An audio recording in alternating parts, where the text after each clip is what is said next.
ជំពូក2កាលព្រះយេស៊ូវទ្រង់ប្រសូតមកនៅភូមិបេតលេហឹមស្រុកយូដា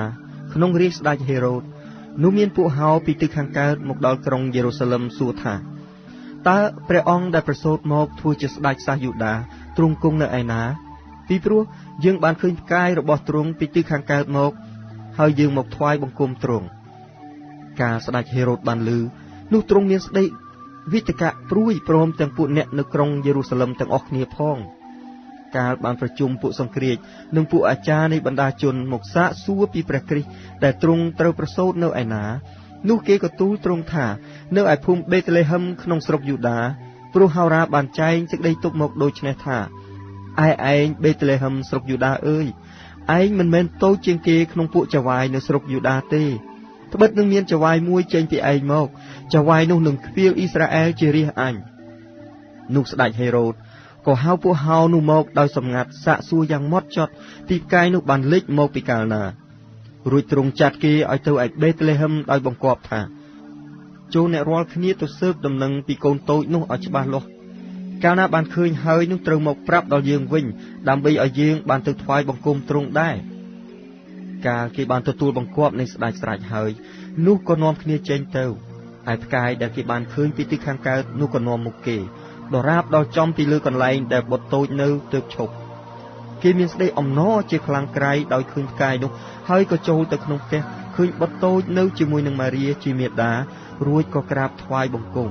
ព្រមទាំងបើកយកទ្រព្យដ៏វិសេសរបស់ខ្លួនថ្វាយដង្វាយជាមាសជាកំញានជាជ័រល្វីងទេសដល់បុត្រនោះរួចវិលទៅស្រុកគេវិញតាមផ្លូវមួយទៀតទៅដោយព្រោះព្រះទ្រង់ពន្យល់សពប្រាប់មិនឲ្យត្រឡប់ទៅឯហេរ៉ូតវិញឡើយកាលគេបានចេញទៅបាត់ហើយនោះទេវតានៃព្រះអម្ចាស់ក៏លេចមកពន្យល់សពប្រាប់យូសេបថាចូលក្រោកឡើងនាំបុត្រតូចនិងមាតាទ្រង់រត់ទៅឯស្រុកអេស៊ីបទៅឲ្យនៅស្រុកនោះទាល់តែយើងប្រាប់ត្បិតហេរ៉ូតនឹងរកសម្លាប់បុត្រតូចគាត់ក៏ក្រោកឡើងទាំងយប់នាំបុត្រតូចនិងមាតាទ្រង់ចេញទៅនៅស្រុកអេស៊ីបវិញក៏នៅស្រុកនោះដរាបដល់ហេរ៉ូតសុគត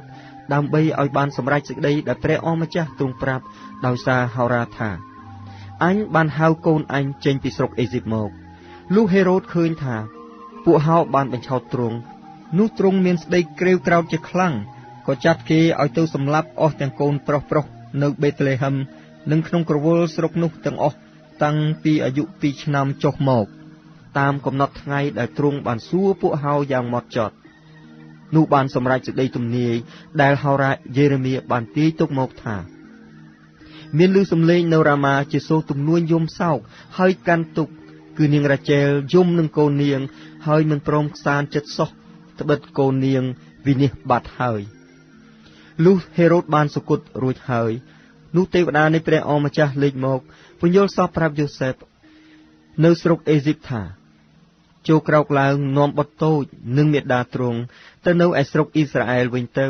ត្បិតអស់ពួកអ្នកដែលរកសម្លាប់បុត្រតូចបានស្លាប់អស់ហើយគាត់ក៏ក្រោកឡើងនាំបុត្រតូចនិងមាតាទ្រង់ទៅឯស្រុកអ៊ីស្រាអែលវិញ